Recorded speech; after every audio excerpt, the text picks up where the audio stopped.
कि अयोध्या में रामलला की प्राण प्रतिष्ठा की वर्षगांठ पर 3 दिवसीय समारोह 11, 12 और 13 जनवरी को आयोजित होगा।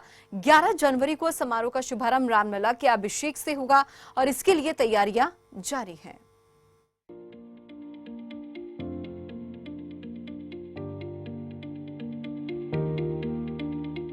प्रतिष्ठा द्वादशी उत्सव पर 11 जनवरी को राम मंदिर में विराजमान बालक राम पीतांबरी पहनकर दर्शन देंगे। रामलला के उत्सव मूर्ति और बालक राम के लिए दिल्ली में विशेष वस्त्र तैयार किए जा रहे हैं। इन वस्त्रों की बुनाई और कढ़ाई सोने चांदी के तार से की जा रही है। साथ ही जगह जगह चांदी की छाप भी बनाई जा रही है। ये वस्त्र 10 जनवरी तक अयोध्या पहुंच जाएंगे। इसके बाद 11 जनवरी को सुबह 10 बजे से रामलला के पूजन व अभिषेक का सिलसिला शुरू होगा। कैसे रहेंगे कार्यक्रम? प्राण प्रतिष्ठा समारोह में जैसा माहौल था वैसे ही दिखेगा। जिस विधि विधान से अभिषेक किया गया था उसी तर्ज पर होगा।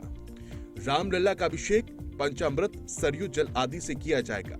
अभिषेक पूजन के बाद ठीक 12:20 पर रामलला की महाआरती होगी। 22 जनवरी को 12:20 पर रामलला की प्राण प्रतिष्ठा का अनुष्ठान हुआ था।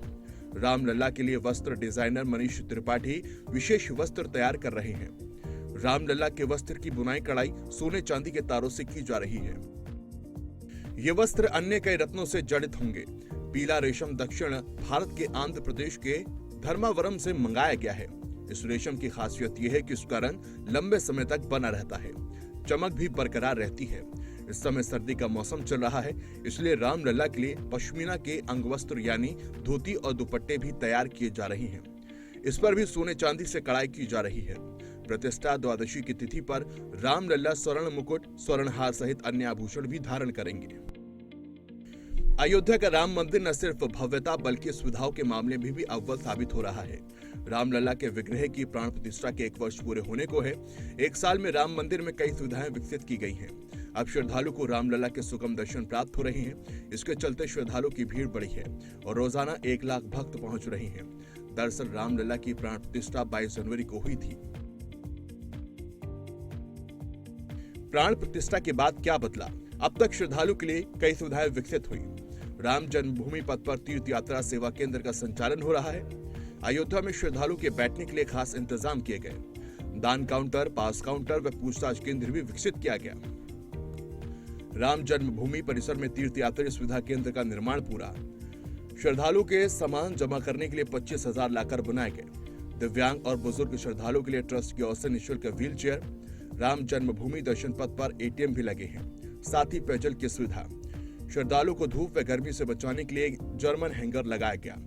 दर्शन पथ पर पहुंचते ही एलईडी स्क्रीन पर रामलला के दर्शन मिलने लगते हैं। श्रद्धालु को रामलला की आरती में भी शामिल होने का मौका मिल रहा है। रामलला की 3 आरती में शामिल होने के लिए पास की व्यवस्था की गई।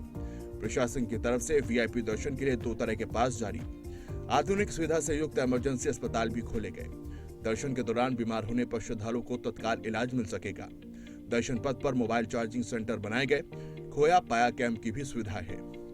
खैर, जैसी व्यवस्थाएं सरकार द्वारा की गई हैं, इससे श्रद्धालु को तो लाभ हो रहा है, साथ ही पर्यटन को भी बढ़ावा मिल रहा है। ऐसे में कहीं न कहीं प्राण प्रतिष्ठा की वर्षगांठ पर और भी भव्य आयोजन होने की उम्मीद की जा रही है। देखने वाली बात यह होगी कि इस आयोजन में कितने संख्या में श्रद्धालु पहुंचेंगे, ये अपने आप में बड़ी बात होगी। ब्यूरो रिपोर्ट, खबर फास्ट।